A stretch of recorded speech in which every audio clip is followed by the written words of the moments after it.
Cuando el señor Javier Cercas acaba de entrar como académico, saca una publicación, ¿a dónde va en primer lugar? ¿Va a Onda Cero? No, ¿verdad? Va a la cadena SER. Porque tiene una vinculación con esa casa. Claro, ahora resulta que no, es una vergüenza y el que pida que sea aquí primero son técnicas mafiosas. Sí, pues si esto sale en junio, en noviembre ya saltan todo el tema del señor Motos mafioso. ¿Se acuerdan que en noviembre es cuando se ponen de acuerdo Facu Díaz, los del jueves y los de decir que el señor Motos y su productora hacen llamadas y que... Sí, ¿no? Que cuando se ríen de él, ponen presiones a esos humoristas y demás. Yo no sé en qué se basan para decir que es un bulo. No sé qué quiere decir que es un bulo, salvo que diga, no, es que no me puso don Pedro Sánchez, me puso gente a la que había nombrado don Pedro Sánchez. Sí, ¿estamos ya discutiendo ese tipo de cosas? Doña Adela González decía, me alegro que por fin hay transparencia y por fin podemos hablar de estas cosas, por fin podemos hablar de la competencia, que nunca se había hecho. Digo, no, se ha hecho 1000 veces. Lo raro sería hablar de la competencia bien. Eso es lo que no se hace nunca.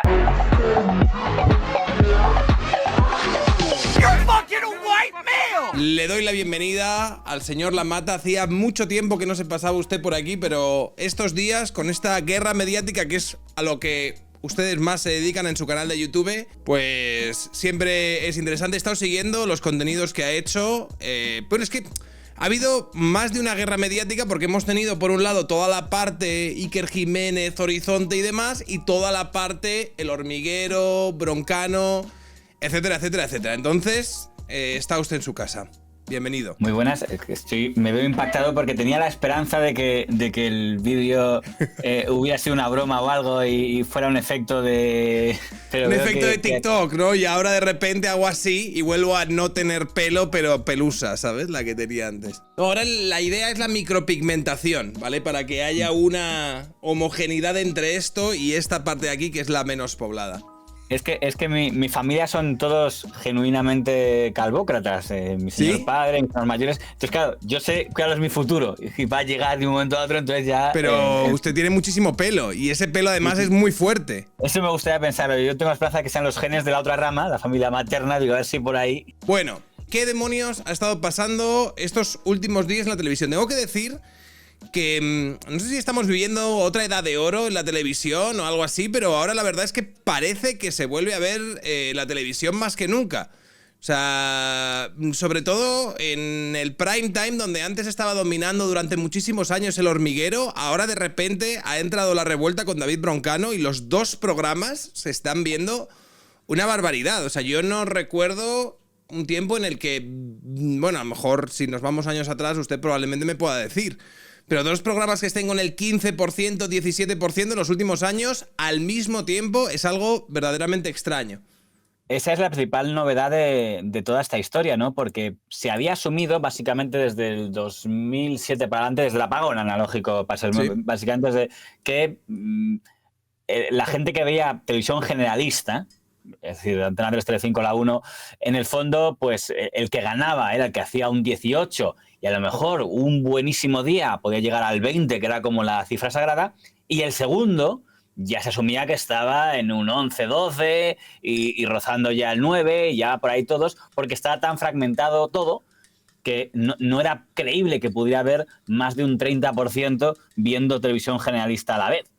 El gran mérito que tiene el señor Broncano, su equipo, la productora que lo hace, o las dos productoras que lo hacen, y el señor José Pablo López, que hoy está de celebración, en esta historia que han montado, es que han conseguido que gente que no veía televisión a esa franja, o la generalista al menos, lo hiciera, porque El Hormiguero no se ha desplomado.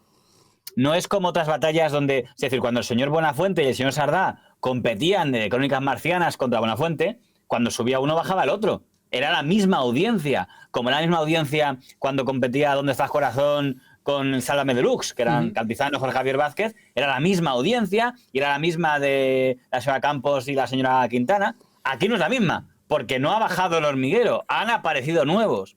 Con lo cual, efectivamente, esto yo creo que en la historia de la televisión, desde que existe la televisión digital, sí es un hecho novedoso. Había mucha gente que había apostado, y a mí me parecía verosímil, y no se ha cumplido, de que, bueno, será por la novedad, pero no van a aguantar 2 meses tanta gente viendo la televisión generalista, pero de momento, y estamos ya en noviembre, han aguantado. Ahora bien, también le digo que me extrañaría mucho que el año que viene siguieran las cosas siendo igual. ¿Usted cree que esto inevitablemente acabará con uno imponiéndose sobre el otro? Sí. O sea, a mí me parece extraño porque me parece que la audiencia del Hormiguero es muy fiable y no estoy seguro de que sea la misma audiencia por la que compita La Revuelta. Es decir, a mí me da la sensación de que La Revuelta compite por una audiencia más joven, más concentrada en núcleos urbanos, más moderna, por así decirlo. Todo el rollito malasañero, ¿no? Que yo creo que es el espíritu que hay en ese programa. Y me parece que no sé hasta qué punto esa audiencia confronta o bebe directamente de la audiencia que pueda tener El Hormiguero. Que me parece que es una audiencia más, no sé si decir heterogénea. Justo lo que comentaba es que no son la misma, no le quitan audiencia de uno a otro porque van es nueva gente que ha venido.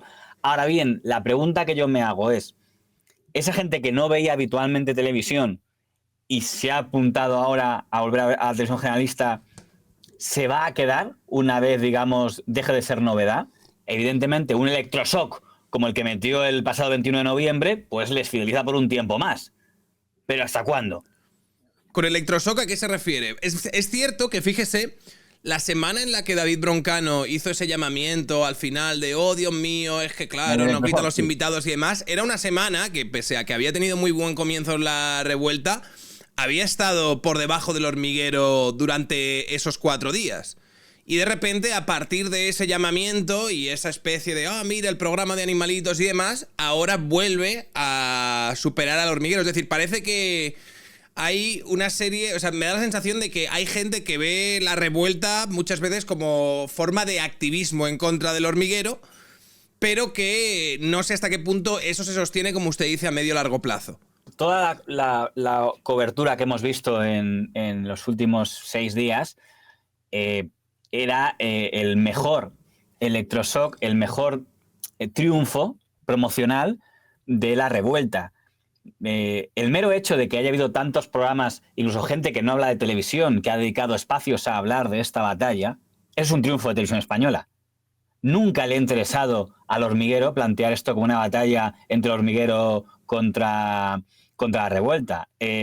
Plantear las noches como una batalla entre dos, eso le interesó desde el minuto 1 solo a uno de los dos bandos. Y el otro bando ha perdido. O sea, la mayor derrota que ha cosechado el señor Motos es que ha calado totalmente lo que desde el minuto 1 estaba deseando el bando de la pública, que es que se interiorizara que había una batalla a dos. O sea, no es casualidad que Gemma Nierga entreviste en 59 segundos al ministro Óscar Puente y le pregunte ¿usted de quién es? ¿De Team Motos o de Team Broncano? Que pregunte, entreviste Pepa Bueno a la vicepresidenta Yolanda Díaz y le pregunte ¿usted de qué es? ¿De Motos o de Broncano? Eso está. El otro día Mañaneros mandó a un reportero ahí a preguntar por la Plaza Mayor ¿ustedes quiénes son? ¿Broncano o Motos? No verá usted ni siquiera a Arús en La Sexta haciendo ese tipo de cosas, porque nunca le ha interesado a Tres Media presentarlo todo así. Solo le interesaba a unos. Los que lo han hecho, eso sí, con la complicidad de la cadena SER, que aunque no está implicado empresarialmente, pero está implicado sentimentalmente, llamémoslo así, pues les interesaba mucho vender ese relato, que además han ganado. Ese relato ya está... Pues fíjese, a mí me parece curioso porque yo cuando tuve contacto con gente que trabajaba en El Hormiguero, y cuando hablo de gente que trabaja en El Hormiguero no me refiero al técnico de luces, ¿sabes? Me refiero a gente que trabaja en El Hormiguero, tampoco me apetece. Me habían dicho que Prisa siempre había tenido una especie de guerra y demás. A mí me contaron que Prisa incluso llegó a dar órdenes en el país de hacer una pieza a la semana, por lo menos sobre El Hormiguero. Esto evidentemente no es una noticia que se sepa, pero es cierto que desde esas coordenadas o desde ese grupo mediático siempre se ha intentado socavar o erosionar al Hormiguero a través de artículos, que si machismo por aquí, que si mira Pablo Motos, que si esto es muy rancio, que si... Y ahora, evidentemente, con esto pues han ido también a fuego. Hombre, tenga usted en cuenta que el propio presidente del gobierno identificó al Hormiguero como su enemigo, ¿no? Si no recuerdo mal, cuando adelanta las elecciones del año pasado y dice que y en una reunión del grupo parlamentario dice Pedro Sánchez... Ya lo hemos visto el pasado 28 de mayo, va a ser tremenda. Esto es cuando está anunciando el adelanto electoral y hace un comentario muy directo. A ver. Que vamos a tener que superar el próximo 23 de julio, pues hemos tenido un primer registro el pasado 28 de mayo. Van a tratar de crispar hasta límites insospechados para que no se escuchen los argumentos, con el único empeño de que bajemos los brazos y que desmovilicemos a la mayoría. Desde la posición de dominio que tienen en las grandes empresas, en los grandes medios de comunicación, se va a desatar una campaña, ya lo han hecho, aún más feroz, de insultos y de descalificaciones. Veremos en programas de máxima audiencia a gentes que solo se representan a ellos mismos, pontificar e insultar sin derecho a la contestación ni a la réplica. Se van a inventar barbaridades. Que yo sepa, programas de máxima audiencia que tuvieran tertulias políticas en aquel momento solo podían ser aludidos en su momento dos personas. Uno era el señor Pablo Motos con El Hormiguero y otra era doña Ana Rosa Quintana, que todavía en su momento estaba liderando las mañanas desde el programa de Ana Rosa, porque no había más. O sea, quiero decir, no se puede estar refiriendo a los de estado de alarma o a los de radio, porque esos no son líderes de audiencia.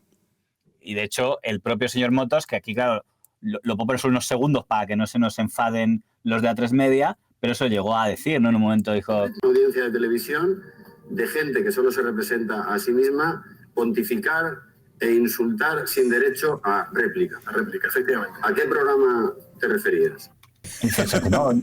No digo cuál, porque yo nunca señalo. Medios de comunicación, ni a ningún periodista. Ya empezó usted la frase. Pero vamos a hacer toda la noche de usted y de todo. Pero bueno, usted, pues vamos al usted entonces. No es cierto, Pablo, no es cierto. No voy a hacer programas de máxima audiencia que hagan tertulias. Está El Hormiguero y Supervivientes. Y yo en Supervivientes, que lo he repasado, nada. Vale. No sé cuánto, pero esto, fíjese, esto ocurría justo en la campaña del 2023. Sí. Eso es en junio, ¿no? Y ahí, de hecho, Pedro Sánchez salió reforzado de su paso por El Hormiguero. Sí. Pues si esto sale en junio, en noviembre ya saltan todo el tema del señor Motos mafioso. ¿Se acuerda que en noviembre es cuando se ponen de acuerdo Facu Díaz, los del Jueves y los de decir que el señor Motos y su productora hacen llamadas y que... Sí, ¿no? Que cuando se ríen de él, ponen presiones a esos humoristas y demás. Que fíjese que yo lo hubiera entendido si le hubieran hecho la crítica de... Que yo qué sé, decir, mira, el doble rasero. Ellos que dicen, oye, que lástima que en España no se puede hacer bromas sobre nada y luego le molesta que le hagan bromas sobre él, ¿no? Podría tener sentido criticar al señor Motos por ese lado. Pero plantear la imagen, no, qué mafioso que hace llamadas. Yo no sé en dónde trabaja el señor Popo Facu Díaz, pero le aseguro que un periodista tan mindundi como yo está bastante acostumbrado a que cuando, y soy el pringado entre pringados, de que si sale una nota publicada contra alguien, es relativamente razonable que el que se sienta aludido coja el teléfono y te llame para que antes de las 40. No creo que rompa ninguno de los récords. Digo, yo anteayer hice un vídeo en el que criticaba a José Antonio Avellán y a los pocos minutos me llamó Avellán para quejarse, pues, o bueno, para decirme qué ha pasado, tal. O hacía una pieza en la que hablaba de un periodista del País y me llamaba el periodista del País, oye, esta pieza que has hecho... No, a ver, pero quiero decir, yo entiendo eso y... Quiero decir, hasta a mí me puede haber pasado de yo hago un vídeo en el que hablo de un compañero o algo así, esta persona, oye, pero esto que has dicho, incluso yo lo puedo haber hecho. Y algún vídeo ha hecho Libertad y lo que surja, en el que me ha mencionado, me ha echado y le he dicho, tío, esto que estás diciendo me parece una puta gilipollez. Pero, claro, en el momento en el que yo convierto eso a... el relato, hay poderes que levantan el teléfono y llaman y demás. Entonces yo a ti la narrativa que te estoy poniendo en la cabeza pues es algo más mafioso, a claro, presiones en plan te vas a quedar sin trabajo, amenazas. A mí la principal novedad que tuvo lo que pasó el 21 de noviembre es que me demostró la habilidad que tenía el presentador de La Revuelta. Porque era totalmente consciente de que si dice, oye, teníamos hoy previsto a emitir esta grabación y no la vamos a emitir porque los del otro programa han llamado diciendo que tenían un compromiso anterior, que ya hubieran quedado mal, porque dice, oye, pero fue muy hábil y dijo, no voy a decir eso, voy a decir, ellos han llamado, han hecho las cosas que ellos saben hacer. Han utilizado sus técnicas. No voy a entrar en detalles, ellos tienen mucha habilidad, saben muy bien lo que está jugando. Porque digo, que dije, ¿qué zorro? Dices, porque sabe perfectamente que la gente va a una parte, va a proyectar la imagen del noviembre de 23. ¡Ah, el mafioso! El mafioso ataca de nuevo. Las llamadas esas que hacían. Lo ha vuelto a hacer. No habrá hecho. Te Claro, a mí me dejaremos sin pareció- trabajo. Esos clips, esos 7 minutos y demás, en los que Broncano se lamentaba, además daba una imagen como muy lastimera, muy de joder, nosotros hacemos humor porque somos humoristas Ojalá. y tal, y ellos no hacen bromas porque se lo toman todo a mal y son así como cascarrabias y tal, pero fíjate, nos hacen esto y no es la primera vez, hemos sufrido esto en silencio durante mucho tiempo, hoy no va a haber entrevista, el público, pobrecillos, se tienen que ir a su casa sin ver, bueno, ya os cogerá el número de teléfono la chica que Para se que encarga otro de día esto, porque podáis no venir. vais a poder ver la entrevista hoy, porque estos señores nos han dejado. Además, lo subía de una manera que él además, no, yo no quiero atacar nosotros ningún mal rollo con esta gente, si por favor, Dios nos salve, pero en el momento en el que tú subes eso a redes sociales, sabiendo el entorno hostil que hay hacia Pablo Motos y hacia El Hormiguero en redes sociales, claramente tú estás subiendo eso para que se monte la mundial. Y les ha salido genial. O sea, Sí. era una buena operación, estaba bien hecho. Cometió un gran error El Hormiguero por no medir lo que iban a hacer los otros. Yo creo que como ha medido El Hormiguero toda esta historia, toda esta competición, ha sido una sucesión de errores, porque ha puesto en bandeja el darle el argumento que querían. Alguien dirá, oye, no hay nada más normal que si tú has negociado un compromiso, pidas que se cumpla ese compromiso. Error. Eso en un mundo normal puede parecer lógico. En un mundo en el que un titular es un arma contra ti, no le regales el titular de El Hormiguero llamó para impedir. La llamada habla después y dile a estos señores, oye, teníamos un compromiso, veo que no tenéis palabra, a ver cómo nos lo compensáis, a ver cómo lo arreglamos esto, porque ya vemos que, pues no sé, dame una entrevista mejor, busca algo, pero que no puedan decir algo que puede sonar a mafioso de antes de la entrevista llamaron tal, ese titular. Hombre, yo creo Ya que era lo- difícil también imaginarse que los otros iban a salir por ahí. Quiero decir, es que siendo objetivos, el problema no es El Hormiguero. Es decir, esto no... O sea, quiero decir, yo desde El Hormiguero no entiendo que al hacer esa llamada ellos puedan interpretar que se está haciendo un ataque contra el otro programa. O sea, lo lógico es... Oye, nosotros teníamos apalabrado esto, he visto que habéis hecho una promo y tal, quiero decir, toda esta imagen de le tenemos en el camerino, que no puede salir porque si sale pasará algo terrible, ¿no? En plan, no puede hacerlo, y esto otro, y esto otro... Es muy difícil imaginar que el otro se va a montar esa película, que el otro se va a montar esta historia, cuando tú lo único que has hecho es llamar para preguntar sobre el acuerdo que teníais. O sea, tú no te puedes imaginar que el otro va a montar este show y va a hacer este espectáculo, que además no sería responsabilidad del Hormiguero, sino que sería responsabilidad en todo caso del equipo del motorista este, que no ha hecho los deberes a la hora de gestionar las entrevistas que tiene que hacer teniendo en cuenta los compromisos que tú habías firmado antes. Es cierto que lo lógico cuando hay una pelea de estas, y de hecho es lo que pasaba cuando se peleaban, una vez me acuerdo que en el programa de la señora Campos contra la señora Quintana, querían tener las dos, creo que era a doña Victoria Abril, apareció en el programa de Ana Rosa Quintana y lo que dijo la señora Campos es, esta tía tenía un compromiso, menuda estúpida, tal, insultó a la invitada. Claro. No a la... Porque además nunca quieren citar. En televisión es muy complicado que cites a la competencia, o lo que sea ya para guerra total, ¿no? Aquí no solo eso, sino hasta que pusieron un tuit dejando claro los de la revuelta que no tenían que criticar nada de Jorge Martín, porque en su relato el motociclista era la víctima. No podían meterse con él porque el relato que tenían planteado era tenemos que venderle como víctima, aunque Sí, sea a lo mejor costa. el motorista no tenía nada que ver, pero está claro que su equipo era el que había gestionado de manera incorrecta la forma en la que daban entrevistas y demás. Entonces, claro, me parece muy cínico por parte de la revuelta, porque ellos saben perfectamente que eso es así. Pero ya había habido muchos precedentes. Cuando estuvo el señor Mario Casas, que fue el 27 de... Perdón, ¿cuándo estuvo? El 29 de octubre estuvo en El Hormiguero y el 7 de noviembre está en la revuelta. Cuando está en la revuelta, ya le incluyen como tema en la conversación de, oye, ¿por qué fuiste antes al Hormiguero antes que a nosotros? Y dice el pobre Mario, bueno, es que ya me había comprometido con ellos. Y la gente abuchea, bueno, es que no puedo quedar yo ya mal con ellos. Que yo miraba eso y decías, qué elemento de tensión que metas al invitado en un tu compromiso, trifulca. sí, yo recuerdo eso. Y le abuchearon y Broncano se lo... Ah, bueno. Y hasta que Mario Casas dijo lo de que a ellos sí que les importaba el hecho de que... a dónde estuviese antes, que hasta cierto punto lo entiendo, porque esto, quiero decir, el otro día salió Broncano también diciendo, bueno, es que claro, esto son prácticas que se hacían como diciendo esto, como se ha hecho toda la vida, pero no deberían hacerse. ¿No lo comparó? ¿Qué?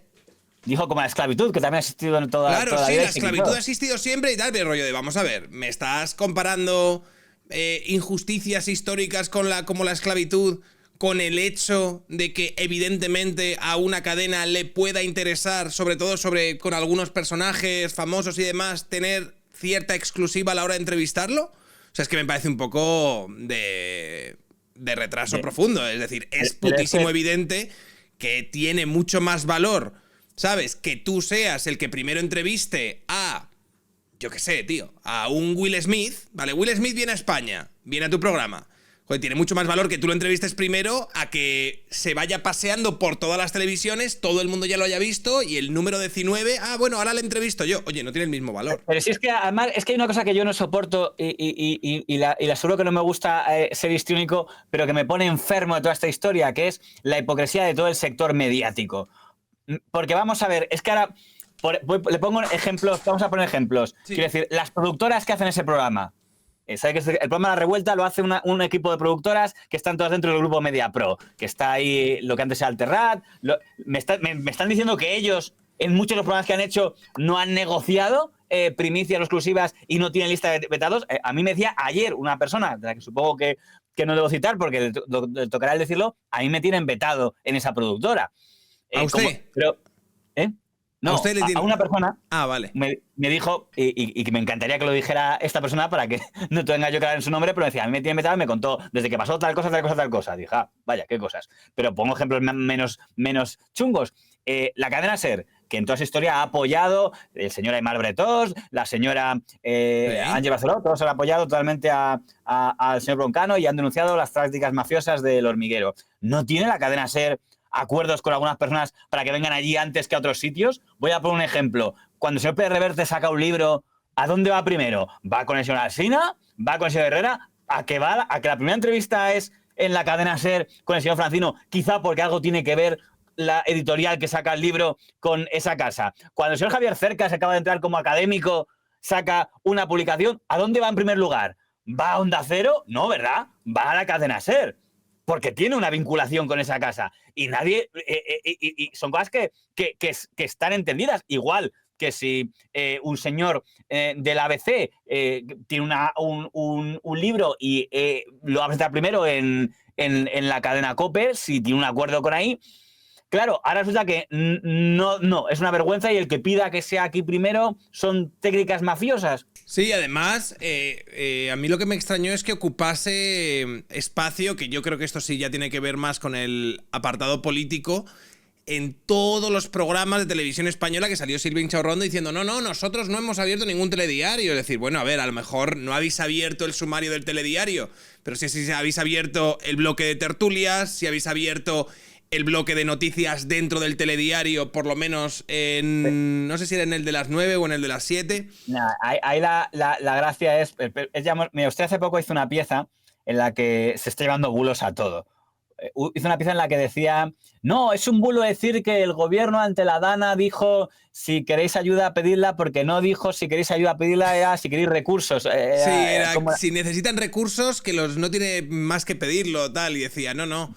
Eso no es lo mismo que decir si quieren ayuda que la pidan. Y encima había un tío que tiene es que ahora mismo lo de los bulos se ha convertido ya, me parece, en una especie de fórmula a partir de la cual en cualquier momento yo puedo leer de manera hipertécnica cualquier frase que usted dice y a partir de ahí, ¿sabes? Si esa manera técnica que usted tiene de decir la frase no es exactamente coincidente con...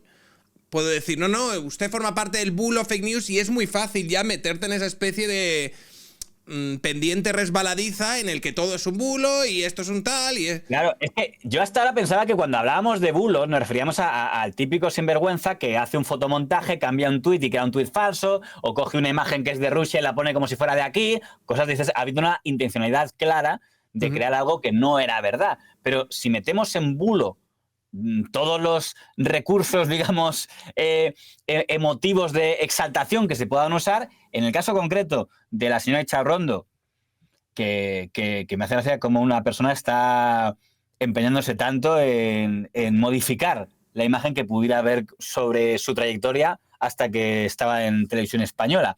Pero decir, no, se han dicho aquí bulos porque se ha dicho que abrió programas y no abrió ningún programa. Para empezar, Televisión Española nunca había participado en una polémica contra otras cadenas, ¿eh? Cuando en otras etapas podía haberlo hecho. Y pues, anda que no habría motivos si hubiera que hacer reportajes, yo qué sé, contra Crónicas Marcianas, contra El Tomate, contra el Diario de Patricia, pues poder, pero nunca habían entrado en hablar. Y de repente, ese día, casualmente, el mismo 21 de noviembre por la noche en 24 horas, el señor Fortes incluye entre los temas, ¿qué os parece lo que ha hecho aquí Pablo Motos? No, qué tal. Lo incluye el programa este de Mañaneros con la señora de la González, lo incluye la señora Silvia Ichaurrondo, lo incluye El Corazón. El programa de la señora Ani Gartiburu con Jordi González incluyó este tema en la mesa de debate. ¿Qué os parece? Y se Jordi González, y han arruinado una entrevista que habrían preparado y habrían documentado. No concedo tanta importancia, tanto poder al señor Broncano como para que él o su productora puedan hacerlo. Esto lo ordenó alguien. Alguien dijo, oye, máxima cancha a este asunto. Y si hay una escaleta que está medida en este país, es la escaleta de los telediarios, que es lo que... Y apareció, como nos decía, ya solo el mero hecho de que apareciera, cuando nunca ha hablado Televisión Española de nada que tenga que ver con canales de la competencia, es evidencia que había una intencionalidad. Eso quiere decir que el señor Josep Vilar, que es el que dirige los informativos, lo incluyó, es un hombre del PSC, pues porque alguien le ordenaría que lo incluyera. Aunque fuera únicamente, si no queremos ver que era para tapar lo de Aldama, a lo mejor era para publicitar el programa de Broncano porque era un buen scoop publicitario, o las dos cosas porque son compatibles. Hombre, pero a mí me parece un poco ingenuo el pensar que en mitad... Además de una noticia tan fuerte como fue la de Víctor Aldama, que es que estaba básicamente señalando mordidas y pagos a varios miembros del gobierno y claramente era la noticia del día, independientemente de que en estos telediarios sí que la tocasen, el hecho o el morbo de intentar poner la noticia de la guerra Broncano-Pablo Motos me parece una estrategia... Ese día en Twitter, el trending topic, todos ellos eran vinculados al señor Motos, el señor Broncano. Desapareció el señor Aldama en los famosos trending topic de las redes. Pero a donde quería llegar es que el mero hecho de que en un telediario, en un informativo, antes de que empiecen las noticias, des los titulares. La estructura de un telediario, para la gente que lo tenga en la cabeza, es primero una noticia sale de intro, luego se adelantan dos, sale un sumario, y después del sumario hay una especie de nota epílogo y ya empiezan las noticias. Esa nota epílogo era la del señor Broncano contra el señor Motos. O sea, salía al portal, buenos días, Aldama ha hecho esto, tal, estos son los titulares del día, muy buenos días, que sepa que hay una movida entre Broncano y Motos, empezamos. Eso para mí es abrir con ello porque lo han incluido dentro. No, dice el señor, no es dentro, porque en el sumario no estaba y luego no se volvió a tocar hasta el minuto 27. Digo, pero que lo has puesto... antes de empezar el telediario, cuando sale la carta del restaurante. Estos son lo que tenemos dentro del día. Pero bueno, es igual, si hace ilusión, vale. No fue. Pero es que además se apoyaban en decir, esto es un bulo que ha divulgado, como en plan, achacándole a Pablo Motos al día siguiente. Además, apareció Silvia Ichaurrondo muy solemne. Nosotros, con ustedes, aquí tienen porque la verdad. La nota pueden quedarse con nosotros porque nosotros están en el lado correcto. Y encima... de lo que atacaban a Pablo Motos no es de que él hubiese dicho que habían abierto los telediarios, sino que se hubiese apoyado en una noticia que salía de fondo en la pantalla del diario El Mundo, en el que decían que habían abierto algunos titulares con eso. Y eso ya fue como una especie de excusa de madre mía, estos señores no paran con los bulos, no paran con los bulos. De todos modos, yo estoy bastante sorprendido por cómo se vino arriba, no sé si usted vio la tertulia de la señora Ichaurrondo, que miró a cámara y dijo, compañeros del hormiguero, así no, ¿eh? Así no.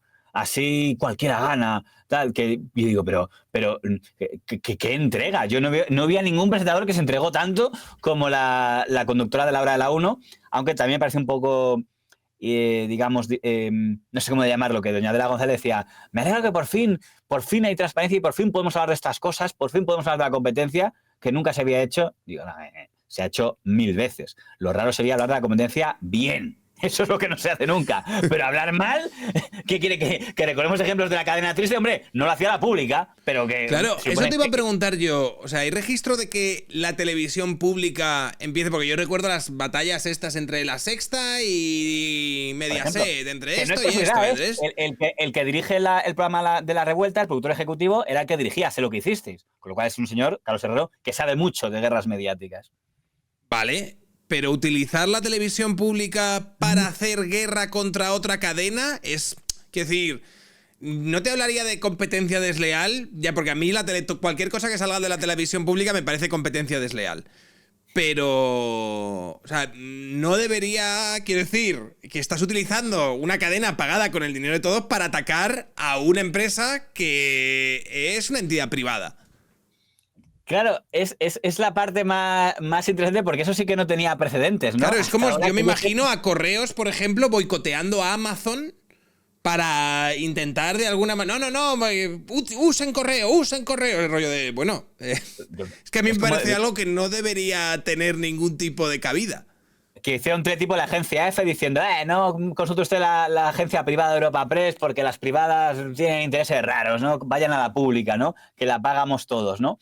Es una cosa bastante extraña. De todos modos, me interesaría entrar en un tema que ya sabe que me gusta mucho la historia, que también se ha sido señalado como bulo. El señor Broncano, desde que le dieron el premio Ondas, está muy interesado en repetir que es un bulo decir que su programa lo ha puesto el señor Pedro Sánchez. Sí. De hecho, el gran argumento que usa él, y lo dijo también en la entrevista que concedió a la New York Times, para decir que la guerra la empezó el otro, es la tertulia del hormiguero del 26 de marzo, cuando el día que echan a la presidenta de RTV, en la tertulia de Broncano lo incluyen ese tema y comentan que les parece muy mal que la Moncloa esté orquestando una alternativa contra ellos porque quiere acabar con el hormiguero. Eso Broncano es lo que presenta como la víctima soy yo el que fui atacado antes que nadie, porque además he tenido que vivir con el bulo y el estigma de que digan que ahí me ha puesto el señor Pedro Sánchez, que es claramente un bulo. Cuando entriste a la cadena SER, la segunda pregunta que le hace a la señora Cubes es, ya que ha quedado claro ya el bulo de que a ti te colocó Pedro Sánchez. Sí, a ver si por fin culo y que el hormiguero fomentó ese bulo, ¿no? Que es un poco la denuncia. Claro, yo no sé en qué se basan para decir que es un bulo. No sé qué quiere decir que es un bulo, salvo que diga, no, es que no me puso don Pedro Sánchez, me puso gente a la que había nombrado don Pedro Sánchez. Sí, ¿estamos ya discutiendo ese tipo de cosas? Que yo creo que... es decir, yo no sé hasta qué punto David Broncano tiene la capacidad para saber quién movió ficha dentro del gobierno o dentro de Radio Televisión Española para que él estuviese ahí. Claro, si nos agarramos de nuevo a la tecnicalidad, es decir, Pedro Sánchez personalmente descolgó el teléfono y dijo o Broncano o nada, pues, qué decir, es difícil saber, pero está claro, y eso es algo que yo creo que ha quedado probado en los últimos meses, sobre todo por todos los movimientos que hubo en Televisión Española con el fichaje de David Broncano, de que el gobierno estaba muy interesado y que hubo presiones hasta el punto que hubo despidos y se quitaron a gente del medio de la directiva para poner a ese señor ahí. Déjame que lo cuente un poco, que a mí me estas fricadas. Mire, este era el consejo que había en Televisión Española en ese momento, ¿no? Sí. Vemos que había 3 del Partido Socialista, 3 del Partido Popular, 2 de Unidas Podemos y 1 del PNV. Ese era el consejo de administración que había. En ese momento, el director de Contenidos Generales, que era el señor don José Pablo López, que teóricamente era el encargado únicamente de hacer la programación, no era un consejero, es el que negocia con el señor Broncano para el fichaje de él por Radio Televisión Española. Esta señora, la señora Cascajosa, que en ese momento es una consejera, había escrito un artículo en El País, yo creo que era en 2019 junio, donde ya había dicho: yo creo que la resistencia es la mejor alternativa al hormiguero porque he visto en no sé qué analítica que es el contenido más demandado y tal, y por tanto podría ser, con lo cual ya lo tenían en el punto de mira que podía ser una buena opción. ese José Pablo López, que era el que él buscaba ser presidente de RTV y decía, si consigo que levante la programación, sabe que hay una obsesión de fichar a gente cuando cae Sálvame, a ver cómo traemos a la gente de Sálvame a la televisión española, y fichan a Lidia Lozano, y fichan traen un programa ahí a Jordi González, un poco traer a gente a Terelu Campos, y ya hay un choque porque hay intentado traer a Belén Esteban, y la presidenta, que es Elena Sánchez, dice, no, Belén Esteban ya no, somos una televisión pública, no podemos ser Mediaset 2, que es lo que venía a ser el punto de discrepancia, ¿no? Porque algo que manejaba muy bien José Pablo López es que se llevaba muy bien con la gente de La Sexta, que es de donde venía, era muy amigo del señor Contreras, de tal, que es su contacto con el señor Zapatero y Prisa, y se llevaba muy bien con los de Telecinco, con los de, mejor dicho, los de la fábrica de la tele, los de Sálvame, eran sus dos grandes baluartes, porque un director de contenidos se lleva bien con las productoras. Entonces, cuando se lleva al Consejo la propuesta de contratar al señor Broncano, a la presidenta es a la que le toca presentarlo. Y dice, bueno, esto es lo que ha negociado nuestro director de contenidos generales y toca ahora votarlo. Y presenta la famosa oferta por el contrato millonario, etcétera, incluyendo todas las cláusulas leoninas de que no podrá ser despedido independiente de la audiencia. Y cuando se llega a monto de la votación, si mira usted verá que son 3 los que hay del PP. Sí. Si asumimos que el PNV va a votar siempre lo que gane, porque se suman siempre un poco a la opción de que gane para que no haya jaleo, dices, bueno, pues va a salir porque hay los 2 del PSOE, los 3 del PSOE, más los 2 del PNV, más los 2 de Podemos, mayoría, y quedarán en contra los 3 del Partido Popular. Sorpresa, llega esa votación, que creo que era el 12 de marzo de 2024, y votan en contra los del PP, como se esperaba, pero, oh sorpresa, este señor que ve usted aquí, que es el señor Martín Medem, del Partido Comunista, y que fue tertuliano, por cierto, de la última hora, y fue columnista de la última hora, y está la tuerca y tal, vota en contra. Y doña Elena Sánchez tampoco lo apoya. Con lo cual, 3 del PP más estos 2, ¡pum!, tumbado la propuesta de entrar del contrato del señor Broncano. ¿Por qué votan en contra? Algo que tienen en común Elena Sánchez y Martín Medem es que son 2 que llevan toda la vida en televisión española. Llevan 40 años allí y ellos, uno, sospecho que no les caen muy bien las productoras, entonces vienen aquí, ven al José Pablo López como si aquí vienen los de Mediaset y los de La Sexta a meternos aquí su tipo de televisión, esto es una televisión pública, esto es otra cosa, aquí no estamos para competir con tal, y además porque les parecía un contrato muy leonino. Decían, vale, podemos barajar que esté aquí el señor Broncano, fíjese que si nos creemos lo que se ha publicado en algún digital, él cobra creo que era 5 millones por temporada con Telefónica. Y lo sube la pública lo sube a 14 millones, con lo cual era una subida bastante impresionante, ¿no? Y eso entonces cuando empieza, y aquí viene la parte importante, ¿quiénes intervienen en ese momento para intentar convencer a esta señora de que cambie de opinión? Interviene directamente, uno, el que en ese momento es jefe de gabinete, don Óscar López, del que tanto se habla últimamente. Sí. Dice, hombre, recapacitad el tema. 2, el señor Félix Bolaño, que es ministro de la Presidencia. Dice, no, por favor, reconsideren su posición, que esto no conviene. 3, el secretario de Estado de Comunicación, que es el señor Vallés, que pide una reunión y dice, por favor, recapaciten ustedes que este contrato tiene que salir, que es bueno para la televisión pública. Hasta el señor Broncano interviene y dice, oiga, que yo no tengo nada contra Pedro Sánchez, de verdad, que respeto mucho al señor Pedro Sánchez. Eso se lo transmite a los... Porque dice, a ver si es que se creen que yo soy algún... como dicen, si es alguien del PSOE, si se piensa que es que yo tengo algo contra el presidente, que de verdad que no. Y nada, pues no consiguieron que cambiaran la opinión. Yo creo que se puede poner algo en valor de esta señora y de este señor, que con el peso, digamos, bastante importante de un gobierno que dice, oye, llama a Zapatero, porque Elena Sánchez había sido defensora del espectador en los tiempos del señor Zapatero y se intuía que tenía buena relación. Pues le dice, oye, Zapatero, llámala tú a ver si te hace caso. Y llama el presidente Zapatero a decir, oye, venga, que no cambie de... Entonces hay OPA hostil para cargarse a esta señora.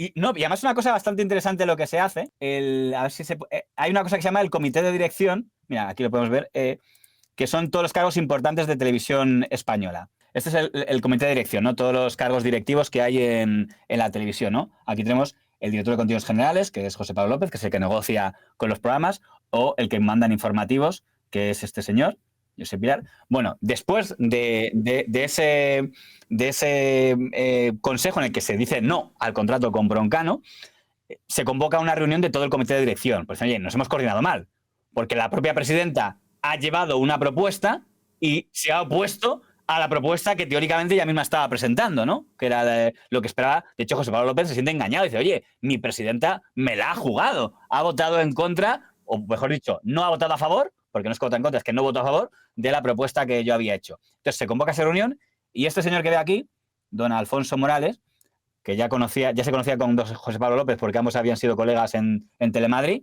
dice, vamos a hacer una cosa, plante masivo, no va a ir nadie a esta reunión.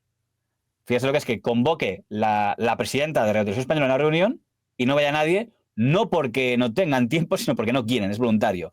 No va José Pablo López, no va Alfonso Morales, no va Josep Pilar, que es el director de informativos, no va este otro señor que es de la UGT, no va este, solo fue su jefa de gabinete, que es lo que fue, con lo cual, imagínese usted lo que es, eres presidenta de una empresa pública, convocas una reunión y no va nadie porque voluntariamente deciden que no van a ir, para demostrar que ya no eres la que mandas. Podemos interpretar que este señor tenía un gran poder de convicción y les convencía a todos, o podemos suponer que quizá alguien de más arriba había dado el mensaje de, oye, que no podemos contar con doña Elena Sánchez, a ver si haciendo este gesto lo pilla y dimite, que era un poco lo que pretendían. No quiso dimitir, porque lo que hizo es decir así, pues vamos a convocar un segundo consejo de administración, que es lo que llaman ahí el Consejo de Administración de Puerto Urraco, que es el del 26 de marzo. Y ahí la gente digo, bueno, será para dimitir, porque como aparezca la presidenta y pida la dimisión de todo el comité de dirección, no va a haber nadie que lo va a respaldar. Digo, porque nadie aceptaría que Televisión Española se quede descabezada sin todo el comité de dirección. Pero cuando llegó aquí dijo, oye, voy a proponer únicamente el despido de la persona que yo considero responsable de todo este asunto, que es el señor José Pablo López. Ella dice, bueno, si sale que no, pues nada, como me lo va a negar el consejo, dimito. Y si sale que sí, pues me lo quito de encima. Y es ahí cuando ocurre una cosa muy curiosa, que es que este señor, esta señora y esta señora votan que sí. Vota que sí también ella y vota que sí también este señor. Con lo cual, haga la suma, 1, 2, 3, 4, 5, mayoría. Se fue a hacer puñetas el señor José Pablo López, destituido justo ese 26 de marzo como director de contenidos generales de Radio Televisión Española. Pero para que vea lo delirante que es este consejo, y por eso se llama el de Puerto Urraco, en cuando termina esta votación, dice este señor, el de Podemos, que está muy contento con José Pablo López porque es el que le acaba de meter ese mismo mes a 3 como tertulianos en Televisión Española. Al propio Pablo Iglesias, a su amigo el señor Manu Levin y a la señora Laura Arroyo, que les meten a más. Este es el responsable, el José, de tener a esos 3 kinkis, tío, de tertulianos en la 1. Vale. Se lo cuento. Cuando el día que se estrena Laura Arroyo como tertuliana en el programa estelar de la 1, le manda una foto de esa intervención de Laura Arroyo, José Pablo López, a Roberto Laquidain. Dice, mira, y dentro de poco más sorpresas. Como, oye, no os quejéis, se refería a que iba a entrar Pablo Iglesias inmediatamente después, porque entró antes Laura Arroyo que Pablo Iglesias. Por eso apoyaban a muerte a José Pablo López, porque, oye, había igualado, según ellos, ¿sabe usted que Roberto Laquidain, que es de Comisiones Obreras, se quejó en las madrileñas de 2021 porque decía que daba muy poco tiempo a Pablo Iglesias? Porque como los tiempos eran proporcionales a la representación política que tenías, y Podemos tenía una representación muy pobre, pues que le tocaban, creo que eran 30 segundos o así en cada pieza de informativos. Y claro, hay una nota de protesta de la que entonces era secretaria general de Comisiones Obreras, la señora Maite Marín, que ahora va a ser consejera de RTVE y cuyo hijo era el jefe de gabinete de don Pablo Iglesias, diciendo, protestamos con el maltrato, Comisiones Obreras protesta del maltrato al que somete Televisión Española a Podemos, que como a un vicepresidente no se le da más espacio en las piezas, ¿no? Bueno, pues este era el consejero. Y lo delirante es que cuando acaban de votar cargarse a José Pablo López, dice Roberto Laquidain, vale, pues ahora votamos destituir a Elena Sánchez. Inmediatamente después se vota y votan a favor los 3 del PP otra vez. No sé si la gente lo está entendiendo. Es decir, primero sí. votación para echar a José Pablo López y votan Los a tres del favor. PP votan que sí, que estaba iniciada por Elena Sánchez. Votación para echar a Elena Sánchez. Los tres del PP también. Ahí vamos, pa'lante, pa'lante, pa'lante. Y yo creo, como he dicho en otros A sitios... mí me digo, parece un sería poco la que- estúpido porque Elena Sánchez, aun siendo del PSOE, había demostrado que tenía cierta, no sé, ¿sabes? Ciertos Tenía un criterio principios que quería ya que fuera independientemente de las española. presiones de partido que hubiese podido recibir.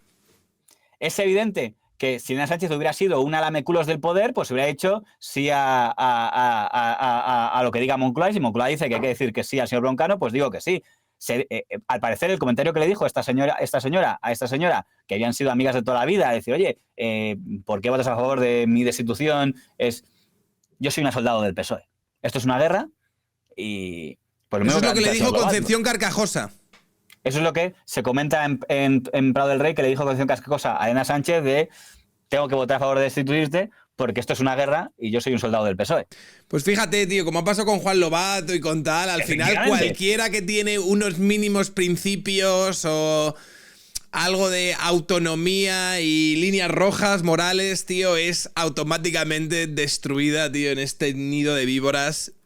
Pero fíjese que me faltaba aquí una cosa. Vale, se había encargado a Elena Sánchez como presidenta, pero no dimitió como consejera. El anterior presidente que había habido, Pérez Tornero, que también le hicieron una operación para echarle, él cuando se va, digo, mira, yo a la mierda, renuncio a como consejero y me voy. Pero Elena Sánchez hace una cosa que es dimitir. Vale, me habéis echado como presidenta, pero sigo siendo consejera. Con lo cual, sigue teniendo un problema de votación, porque seguimos teniendo el problema de que si los tres del PP votan en contra de la nueva presidenta y por tanto del contrato del señor Broncano, hay más nos que síes. Claro. Porque Martín Meden más Elena Sánchez más tres del PP son más que los restantes. Entonces, claro, hubo una operación que es decir, a ver qué hacemos. Tenemos que conseguir que uno de los disidentes cambie el sentido de su voto. Y fueron todos a mirar a el único que podía ser, ¿no? Que era el señor Martín Meden del... Por cierto, una locura, ese 26 de marzo, cómo se comportaron las redes de Podemos, ¿eh? Que eso fue genial. Las redes de Podemos, cuando sale la votación en la que dice destituido José Pablo López con los votos de PP y Unidas Podemos, porque había votado Martín Meden a favor de echar a José Pablo López, se animan diciendo, no, eso es mentira, Escolar es un manipulador, Podemos no ha votado, ha sido sumar, porque la Keidain ha votado en contra, nosotros nunca votaríamos con el PP, escribe Echenique, escribe Ione Belarra, qué manipuladores que están diciendo que el Podemos ha votado en contra con algo con el PP para echar a José Pablo López, nosotros nunca votamos con el PP, eso lo ha hecho el de Sumar, nosotros no. 5 minutos después, vota la Keidain con el PP para echar a Elena Sánchez y ahí...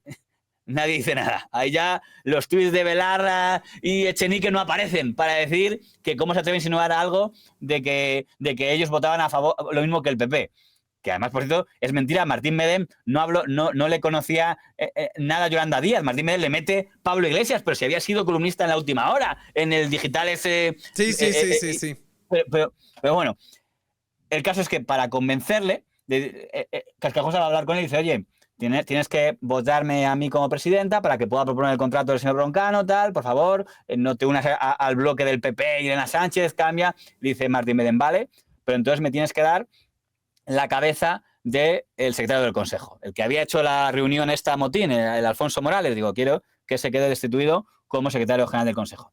Hombre, no, eso no puedo hacerlo porque es una pieza importante, le apoya el Consejo, tal. Pues entonces no hay acuerdo. Y entonces llama a Pablo Iglesias. Carcajosa dice, bueno, a ver, habla tú con él, que es amigo tuyo, y a ver si le convences, tal. Dios santo, tío. Es que es un Juego de Tronos, lo están diciendo, es un Juego de Tronos hasta en la televisión, tío. Claro, y le llama a Pablo Iglesias a Martín Meden de, oye, a ver, me dicen que es de verdad innegociable que tiene que rodar la cabeza de este señor. Y dijo Martín Meden, es innegociable. ¿Queréis Broncano? Pues os tenéis que cargar al secretario del Consejo.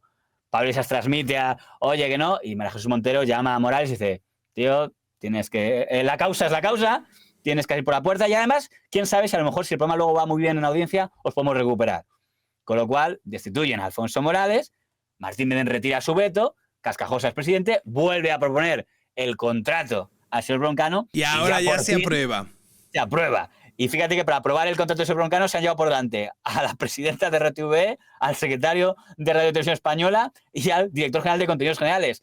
Todo por un programa de entretenimiento y de Pero humor. ojo que luego Broncano te va a decir que el hecho de que el no es gobierno, político. de que Es un Pedro bulo. Sánchez es un bulo, ¿no? Que no fue Pedro Sánchez, fue literalmente toda la puta PSOE y una parte importante de Podemos y de Sumar y de... Claro, tiene razón, a lo mejor es verdad que él directamente no intervino, pero ¿de verdad alguien puede sostener que espontáneamente Óscar López, el secretario de Estado de Comunicación, Vallés, Félix Bolaño, María Jesús Montero, Pablo Iglesias, Zapatero, todos espontáneamente lo han hecho, pero no tenían nada que ver con el presidente del gobierno? Ha sido de espaldas que simplemente, casualmente todos a la vez coincidieron en sintonizar en que les gustaba mucho el programa del señor Broncano y querían que estuviera.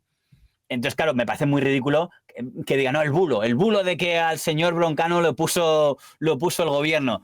Para empezar, ya solo el mero hecho de que sea en televisión española y que los consejeros del PSOE voten a favor, ya sería suficiente motivo para decir que te ha puesto ahí el gobierno. Pero si encima ha habido una intervención directa, hasta el punto de que por primera vez en la historia, joder, que han cambiado a la presidenta de RTV. Es más, ellos seguían teniendo un consejo en minoría, porque bastaba que se pusieran de acuerdo otra vez los dos disidentes y los 3 de PP y podrían haber anulado el contrato. Por eso ha salido que han hecho un decretazo y han sacado un decreto el mismo día de la Dana para disolver a este Consejo de Administración que estamos enseñando desde la foto y hacer un nuevo Consejo de Administración en la que ya se salta la propia ley que hizo Zapatero, que también se saltó Rajoy, de las mayorías de 2/3 y para que sea lo que hay ahora, un Consejo de Administración con mayoría simple. Sabe que ahora el señor José Pablo López no ha sido elegido por consenso, como exige la ley. La ley dice que el presidente de RTV tiene que ser consensuado por PP y PSOE, por 2/3 del Congreso. No es el caso. Ahora han cambiado la ley, esa trampa que también hizo el señor Rajoy, de bueno, es que como no se puede, pues por mayoría parlamentaria y ya está. Y ya queda como presidente. Claro, ahora, si cabe, habría más control por parte del gobierno y sus socios sobre Televisión Española. Totalmente. Pero si es que además, dejando, por cierto, sabe que José Pablo López, en su discurso para cuando le han votado, él puso como argumento que había sido el que había traído a señor Broncano a la televisión española.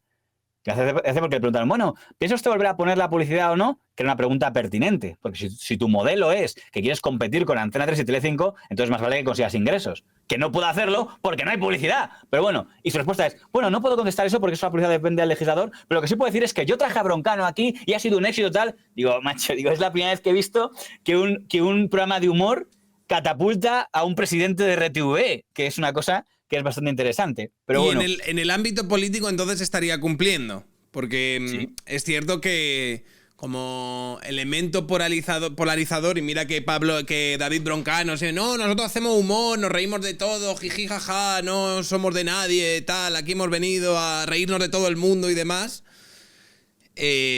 sí que habría entrado o habría complacido esa dialéctica de confrontación con El Hormiguero, Team Facha, Team Progre y todo esto. Porque en el fondo no hace falta que un programa sea político en sí para que haga una función política. Es como cuando los Kirchner en la televisión pública ponían fútbol a la hora que se emitía un programa periodístico que sacaba la corrupción de ellos en la competencia y ponían fútbol para contraprogramar.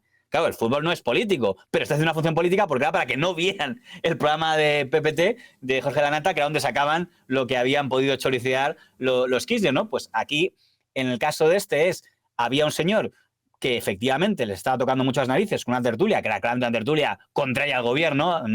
Tendrá usted mucha complicación para encontrar una tertulia del Hormiguero en la que hablen bien del gobierno de los últimos 2 años, y de repente, ya solo el mero hecho de que exista el señor Broncano rompe una imagen que querían destruir y que ya la han ganado, que es la imagen de El Hormiguero es algo transversal. Fíjese cómo está el gobierno, que esto no es la COPE derechista o el ABC derechista o no derechista, sino un programa en teoría transversal, también critica la amnistía o que el gobierno mienta o tal. Ya no, porque has dividido y dices, no, es un programa facha, de derechas. Y aquí está el programa alternativo progresista. Cuando lo que diga ese programa me da igual. Pero es curioso, a mí me ya hace mucha gracia que llamen al PSOE como programa de derechas cuando yo te diría que prácticamente toda la gente que interviene de esas tertulias del Hormiguero lleva votando al PSOE toda su vida. Claro, pero Pero eso bueno. está hecho a veces. Porque han cogido a gente que viene todo. Pero si el mismo Pablo Motos estaba en 4 cuando estaba en Prisa, le metía una caña a la Iglesia y a cosas que vincularíamos a la derecha, pero sobre todo Nuria Roca, Rubén Amón, no son gente que está caracterizada. De hecho, no les verá usted. Cristina Pardo también estaba ahí. Ni de la señora Isabel Díaz Ayuso, ni del señor Vox. Ya le digo que Vox y el señor Ayuso, que son, digamos, los dos elementos del mal para cualquier progresista, no imagino, digamos, a Rubén Amón o a Del Val que ahora, diciendo, voy a hacer campaña a favor de Ayuso mañana De mismo. hecho, Vox señaló al hormiguero porque, fíjate, que no había invitado a Abascal para las últimas elecciones. Hicieron la vieja de nos han vetado en el hormiguero. Entonces, fíjese cómo funciona la mente del señor que tenemos en la Moncloa, que es una figura muy interesante con el tema de Radio Televisión Española. Él llega al poder con una moción de censura, sin ser primera fuerza política. Por tanto, cuando toma el poder en Radio Televisión Española, como el Consejo de Administración de RTVE tiene que responder a la composición del Parlamento, tendría que haber sido un Consejo de Administración donde hubiera habido que negociar de todo, porque recuerda usted que en aquel momento el PSOE tenía el grupo parlamentario más pequeño de su historia. Sí. Cuando tenía que haber tenido 2 consejeros, el PP tendría que haber tenido como 3 o 4, otros 2 el de Podemos, otros 2 tal, y yo he tenido que negociar cada programación, cada contratación con un consejo que era muy complicado. Cuando se va a votar ese consejo de administración, ¡oh sorpresa! Se equivocan 2 diputados del PSOE y no llega a la mayoría cuando estaba negociado ese consejo, donde hubiera estado Cristina Fallarás, donde hubiera estado Saleno, y había sido un decreto de decir, oye, si en el momento de votar alguien se equivocara, se queda disuelto el Consejo de Administración y hay una administradora provisional. Que no había pasado nunca en la historia. Un decreto que se aprobó de tapadillo a los pocos días de que entrara el señor Sánchez en la Moncloa. Y se monta un cargo que no existía, que es Rosa María Mateo, y está durante casi 3 años con administradora provisional y no hay Consejo de Administración de RTVE. Y todo el poder está concentrado en una única persona. Esa fue la primera RTVE de Pedro Sánchez. Y solo cuando el PSOE tiene mayoría en el Congreso, porque ya en las elecciones de 2019 sí consigue ser primera fuerza, pues ya ha llegado, y ahora sí. Ahora ya podemos negociar un Consejo de Administración, que es cuando sale este. Este que usted ha visto es el que se crea ya cuando el PSOE es primera fuerza. Y vale, ahora ya sí, ahora ya podemos negociar. Han estado antes reteniendo una forma que lo hubiera anulado el Tribunal Constitucional. Por eso no es que sean buenas y digan, venga, ahora vamos a hacer, es porque si retenían más tiempo a Rosa María Mateo, iba a ser una sentencia del TC diciendo, oiga, que esto es ilegal, no pueden tener una administradora provisional con todos los poderes. Ahora han dicho que el Consejo, que esto de consensuar ha salido mal, porque te puede salir gente muy rebotada, pues como Pérez Tornero, como Martín Beden o como Elena Sánchez, y hay que conseguir a gente más fiable. Y han hecho una cosa que es muy curiosa. Aquel Consejo de Administración estaba establecido que no tenían sueldo, o sea, tenían dietas. Se cobraba lo que es la dieta, pero se supone que era para que tú no vivieras de eso. Ahora no. En este decreto que han hecho, han cambiado que necesitas mayoría absoluta para ser presidente de RTVE, con lo cual puede ser presidente mientras tenga mayoría parlamentaria, es decir, mientras el gobierno sea gobierno. Segundo, dedicación exclusiva. ¿Y eso qué significa? Que tienen el triple de sueldo.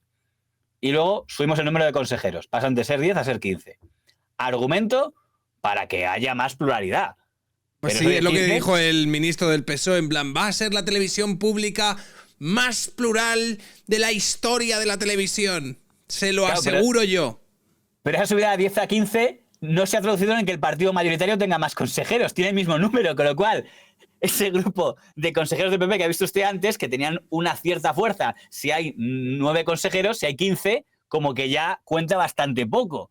Y tienes, en cambio, quitándolos del PP, porque Vox ha quedado vetada, no sé bajo qué argumento, porque es la tercera fuerza política, pero bueno, no está. Sabes que van a ganar todas las votaciones porque todos los demás son de los aliados del gobierno y encima les das una recompensa, que es lo importante, que es triple de sueldo. O sea, ¿qué sentido tiene subir el sueldo a los consejeros de RTVE? Pues que sea bonito ser consejero. Y dices, bueno, pues venga, Esquerra, tienes un consejero, un tío que va a cobrar ahí su buen dinero. El señor ¿Cuánto cobran los consejeros?